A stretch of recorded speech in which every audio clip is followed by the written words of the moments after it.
وجب الشكر علينا ما دعا لله داعي يا نبي سلام عليك يا رسول سلام عليك يا حبيب سلام عليك صلوات الله عليك صلوات الله عليك. اب یہ طلع البدر علینا، یہ بدر پتہ کس کو کہتے ہیں؟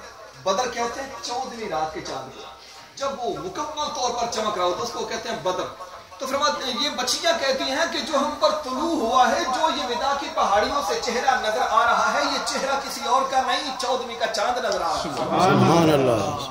اور فرماتی ہیں یہ بچیاں فرماتی ہیں، عرض کرتی ہیں کہ یا رسول اللہ آپ تشریف لائے تو ہم پر واجب الشکر علینا، ہم پر واجب ہے کہ ہم اللہ کا شکر ادا کریں کہ اللہ نے ہمیں یہ داعی عطا فرمائے. سبحان اللہ. اور یہ وہ محمد الرسول اللہ صلی اللہ علیہ وسلم ہیں کہ حضرت جابر بن سمرہ رضی اللہ تعالیٰ عنہ آپ فرماتے ہیں میں گھر میں بیٹھا ہوا تھا، دل اداس ہوا، دل میں یہ خیال آیا کہ اے جابر کیا بیٹھے کر رہے ہو، چلو محمد رسول اللہ کی زیارت کرتے ہیں. ہم حضور کی زیارت کرنے کے لیے چلا گیا. میں جب حضور کی زیارت کرنے کے لیے گیا تو جب میں گھر کے اندر جہاں حضور تشریف فرما تھے اس حویلی کے اندر جب میں داخل ہوا، میں نے دیکھا کہ اللہ کے رسول محمد رسول اللہ صلی اللہ علیہ وسلم اپنے اوپر ایک کالی چادر لے کر آرام فرما ہے. ہم تو اس کو کالی چادر کہہ رہے ہیں، لیکن اگر رب سے پوچھو تو رب کہتا ہے یہ یار کی کالی کملی ہے، یہ مدثر کی چادر ہے، یہ مزمل کی چادر ہے. رب سے پوچھو تو رب یوں فرماتے ہیں، ہم کہتے ہیں کالی کملی اوڑھ کے محبوب لیٹا ہوا تھا. حضرت جابر سے پوچھا کہ جابر جب آپ نے دیکھا کہ حضور کالی کملی اوڑھ کر استراحت فرما تھے، حضور تشریف فرما تھے، تو تمہیں کیسا لگ رہا تھا، حضور کیسے تھے؟ حضرت جابر بن سمرہ فرماتے ہیں اے لوگوں دیکھو، میں نے جب حضور کو دیکھا، حضور اپنے پاؤں مبارک سے لے کر چادر اوپر لیے ہوئے تھے، سارے کندھوں تک حضور کی چادر تھی، صرف حضور کا مبارک چہرہ نظر آ رہا تھا، اور کالی چادر کے اندر یوں حضور کا چہرہ نظر آ رہا تھا کہ جیسے کالی سیاہ رات ہو اور چاند اپنی پوری آب و تاب کے ساتھ چمک رہا ہو. یہ ہے جوش صحابہ کا. آج ہم اہل سنت و جماعت الحمدللہ ثم الحمدللہ ہم حضور کی تعریف کرتے تھے، آج بھی کر رہے ہیں، قیامت تک ہم محمد رسول اللہ کے چہرے کی باتیں کرتے رہیں. اور یہ جو نبیوں کا ذکر ہوتا ہے یہ عبادت ہوتی ہے. جو نبیوں کا ذکر ہوتا ہے، نبی کے چہرے کی بات کرنا، نبی کے دانتوں کی بات کرنا. پچھلے جمعے پر میں کیا آپ کو بتا رہا تھا کہ اللہ حضرت نے حضور کے کبھی دانتوں کی بات کی، کبھی حضور کے ہونٹوں کی بات کی، کبھی حضور کی مبارک پیشانی کی بات کی، کبھی حضور کے مبارک پیٹ کی بات کی، کبھی حضور کی مبارک بھنوں کی بات کی.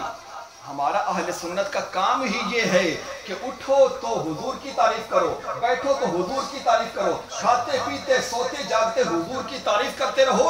حضور کی تعریف جو ہے یہ کیا ہے؟ عبادت ہے، عبادت ہے، عبادت ہے. اور اللہ تبارک و تعالیٰ مرتے دم تک ہمیں یہ عبادت کرنا نصیب فرمائے. آمین. تو عزیزان محترم، حضرت جابر بن سمرہ فرماتے ہیں میں نے دیکھا حضور کا چہرہ آب و تاب سے چمک رہا تھا. فرماتے ہیں میں بیٹھ گیا، میں ایک طرف بیٹھ گیا. اب میں جس زاویے پر بیٹھا ہوا تھا، جس زاویے پر میں بیٹھا ہوا تھا، وہاں سے حضور بھی سامنے نظر آ رہے تھے، اور 14ویں رات کا چاند آسمان پر بھی خوبصورت مجھے نظر آ رہا تھا. فرماتے ہیں میں کبھی آسمان کے چمکتے ہوئے چاند کو دیکھتا، کبھی نبی کے دمکتے ہوئے چہرے کو دیکھتا. کبھی میں آسمان کے چاند کو دیکھ رہا ہوں، کبھی میں زمین کے چاند کو دیکھ رہا ہوں. ادھر چاند چمک رہا تھا، ادھر نبی کا چہرہ دمک رہا تھا. چاند نور والا تھا، نبی بھی نور والا تھا. ارے چاند تو محض نور والا تھا، نبی نور علی نور تھا. فرماتے ہیں میں کبھی زمین کے چاند کو دیکھتا، کبھی آسمان کے چاند کو دیکھتا. دیکھتے دیکھتے مجھ سے کوئی فیصلہ نہیں ہو رہا تھا، کوئی فیصلہ نہیں ہو رہا کہ وہ خوبصورت ہے، یہ خوبصورت ہے، یہ سوہنا ہے، وہ سوہنا ہے. فرماتے ہیں آخر میرے دل نے فیصلہ کر دیا، آخر میرے دل نے فیصلہ کر دیا کہ اے جابر بن سمرہ چاند کے چہرے پہ چھائیاں مدنی کا چہرہ صاف ہے. حضور ہی روشن ہے, حضور ہی سہنے ہیں, حضور ہی نور علی نور ہیں. یہ ہے وہ قرآن کی مقدس آیت جس کے اندر 22ویں سپارے کے دوسرے رکوع کے اندر رب کائنات نے ارشاد فرما دیا, یا ایھا النبی انا ارسلناک شاہدا ومبشرا ونذیرا وداعیا الی اللہ بإذنہ وسراجا